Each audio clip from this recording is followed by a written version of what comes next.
Halo teman-teman semua, menjelang perayaan Hari Ulang Tahun Republik Indonesia yang ke-80, sebuah keputusan politik penting datang dari istana. Presiden Prabowo Subianto memberikan abolisi untuk Tom Lembong dan amnesti untuk Hasto Kristianto. Langkah ini mengejutkan, ya, juga mengguncang tapi juga menyentuh. Dan kalau kita cermati baik-baik, ini bukan sekedar pembebasan politik, tapi ini semacam langkah monumental dalam konsolidasi nasional dan pemulihan keadilan di negeri ini.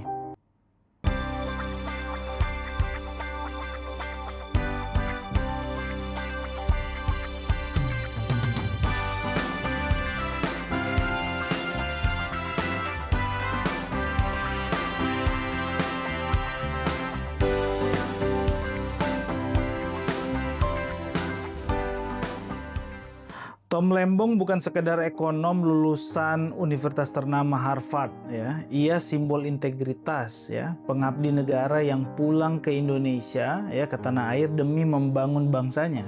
Tapi apa balasannya? Ia divonis 4,5 tahun penjara dalam kasus impor gula, padahal dia tak menerima aliran dana, tak rugikan negara, dan tak terbukti punya mens rea atau niat jahat. Sementara Hasto Kristianto yang merupakan sekjen PDI, ya, dihukum 3,5 tahun karena kasus suap eks-komisioner KPU.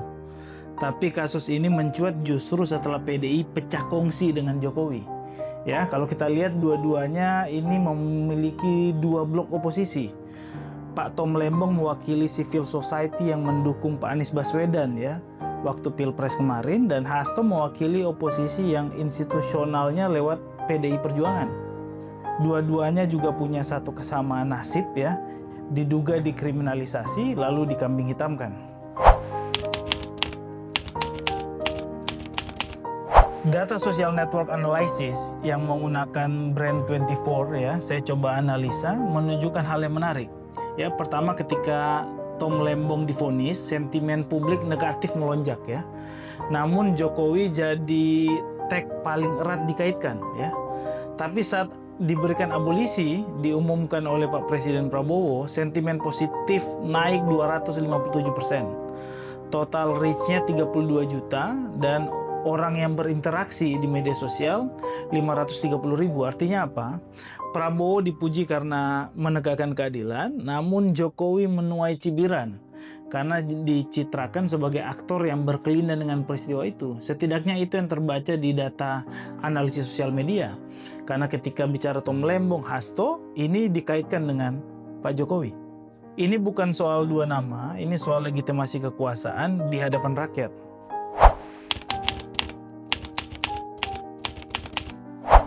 Langkah Prabowo ini bisa kita maknai dalam dua bingkai. Pertama, bingkai restoratif justice, ya, pendekatan keadilan yang bukan hanya menghukum tapi pemulihan.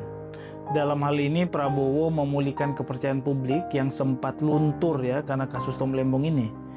Ia juga menunjukkan bahwa negara tidak boleh menggunakan hukum sebagai senjata politik. Ya, rekonsiliasi politik dalam teori demokrasi yang transisional, ya. Rekonsiliasi bukan berarti melupakan, tapi menyatukan kembali simpul-simpul bangsa yang tercerai. Prabowo menyambut Hasto, tokoh PDI, sekaligus membebaskan Tom Lembong yang merupakan representasi civil society.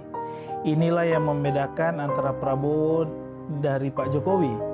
Kalau Jokowi dulu dianggap cawe-cawe untuk mempertahankan kekuasaan, Prabowo justru memulihkan lewat demokrasi dan pemulihan kepercayaan publik. Tentu saja banyak yang curiga ini hanya politik akomodasi, ya. Karena kalau kita lihat BEM-C ini menyebut semacam ada upaya menjinakkan oposisi. Tapi publik bukan bodoh, ya. Kalau ini hanya transaksi politik, sentimen publik tidak mungkin, kalau kita lihat tadi di social media analysis tadi, ini kan engagement-nya terlalu tinggi. Dan ingat, data social network itu tidak bisa dibeli. Reaksi netizen datang dari nurani kolektif, dan fakta bahwa Prabowo mendapatkan limpahan simpati publik yang begitu besar menunjukkan satu hal, yaitu langkah ini dianggap publik sebagai pemulihan keadilan, bukan transaksi murahan. Apalagi kalau kita lihat pernyataan Jokowi yang membenarkan tapi menghindar soal impor gula ya. Publik menangkap bahwa Jokowi panik dan kehilangan kendali dari sebuah narasi.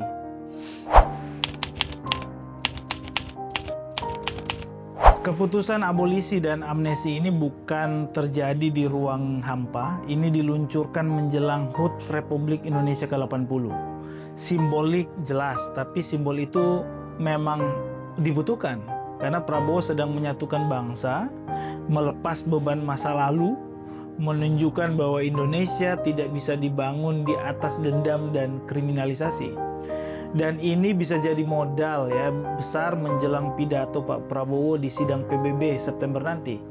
Ini bisa sangat menggetarkan ya, karena ia bisa berkata dengan bangga tentunya, di Indonesia hukum tidak digunakan untuk membungkam lawan, kami mengutamakan keadilan dan kesatuan.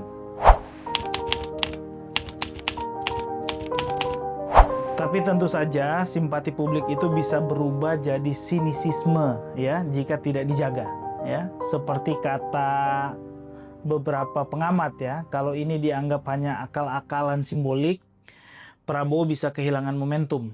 Apalagi jika ada partai yang kemudian masuk ke pemerintahan, lalu kita kehilangan oposisi secara total ya.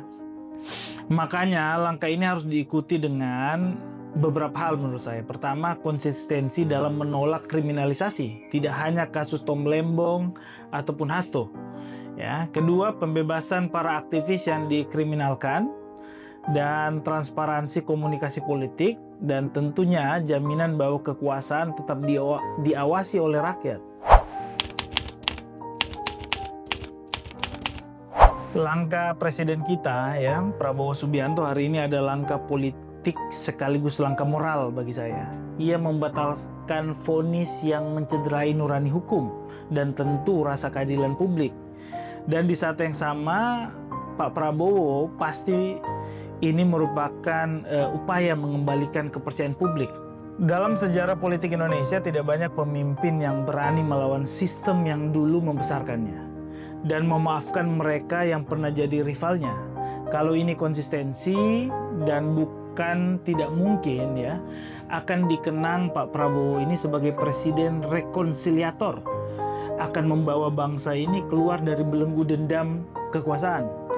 Mari kita jaga harapan ini, jangan biarkan demokrasi kembali dibajak, dan jangan pernah lelah mengingatkan bahwa kedaulatan sejati ada di tangan rakyat.